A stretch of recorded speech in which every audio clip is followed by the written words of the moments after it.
ले जाने के लिए ये Kurukh literary society of India की ओर से ये नेशनल कॉन्फ्रेंस बुलाया गया है। ये यहाँ पर आप लोग देख रहे हैं, नेशनल कॉन्फ्रेंस में पूरे देश के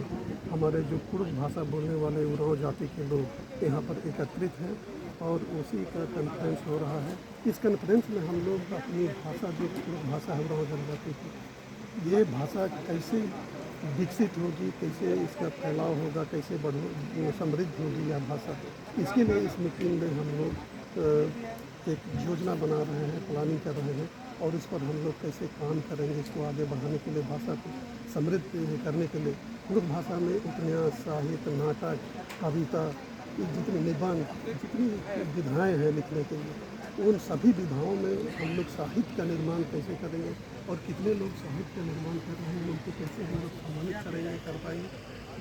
ये हम लोग प्रोग्राम बना है। और आज हम लोग देख रहे हैं कि यहाँ पर जो साहित्य के क्षेत्र में काम किए हैं, जिनका पुस्तक का प्रकाशन हुआ है, जिनका पुस्तक पब्लिश हो गया है, उनको हम लोग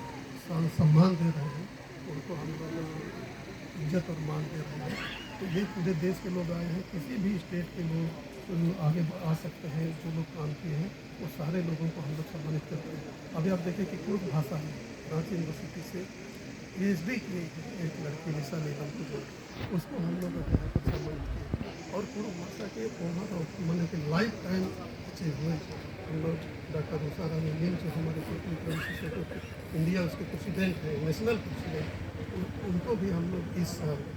लाइफ टाइम अचीवमेंट सम्मान से हम लोग सम्मानित किए। तो इस तरह का काम हम लोग कर रहे हैं कि और इसके साथ साथ भाषा और पुस्तक निर्माण, लिटरेचर का निर्माण के साथ साथ हम लोग देखते हैं कि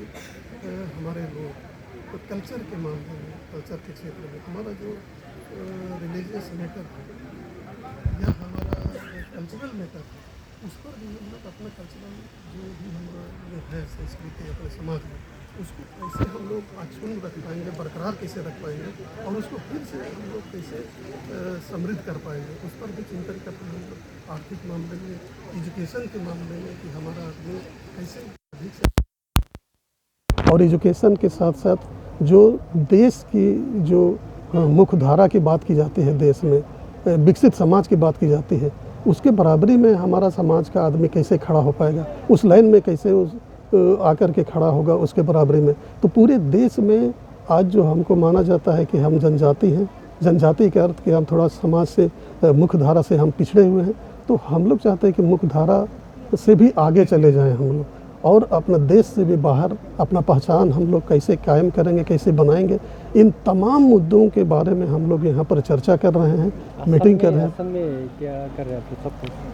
असम में भी देखिए, असम में तो हम लोग जानते हैं कि यहाँ की जो असम साहित्य सभा है, ये साहित्य के क्षेत्र में, लेखन के क्षेत्र में बहुत काम कर रही है। तो इससे हमारे लोग भी, यहाँ के उरांव लोग भी साहित्य सभा से जुड़े हुए हैं और साहित्य सभा से मिलकर काम करते हैं। तो हम चाहेंगे कि साहित्य सभा से मिल कर के जो बात अभी तक हम कर रहे थे, उन तमाम बिंदु पर, तमाम मामले में यहाँ के लोग कुडुख भाषा के लिए कैसे काम करेंगे, आगे का काम कैसे करेंगे, यानी हमारी कुडुख भाषा है उसको समृद्ध करने में ये अपनी भूमिका कैसे निभाएंगे, इस पर हम लोग चिंतन कर रहे हैं। डेलीगेट्स कहाँ से? डेलीगेट्स हमारे देखे महाराष्ट्र से आए हुए हैं, उड़ीसा से आए हैं, चेन्नई से, बंगाल से हैं, बिहार से हैं, मध्य प्रदेश, छत्तीसगढ़, ये तमाम, दिल्ली से लोग आए हुए हैं। तो पूरे राज्य से हमारे लगभग 300 लोग यहाँ पर राज्य आए हुए हैं। असम गवर्नमेंट और BTR जो काउंसिल गवर्नमेंट है, कुडुख भाषा के विकास के लिए कुछ अपील करेंगे आप? हम लोग आग्रह कर रहे हैं कि यहाँ की सरकार हो, यहाँ का जो BTR है, वो भी हमारी भाषा को विकास के लिए सहयोग करें। हम लोग आग्रह करेंगे और अभी तक जो भी उनकी ओर से हो रहा है उसको थोड़ा सा हम लोग कम मानते हैं, इससे अधिक कैसे करेगी उसके लिए हम लोग प्रयास करेंगे। धन्यवाद जी।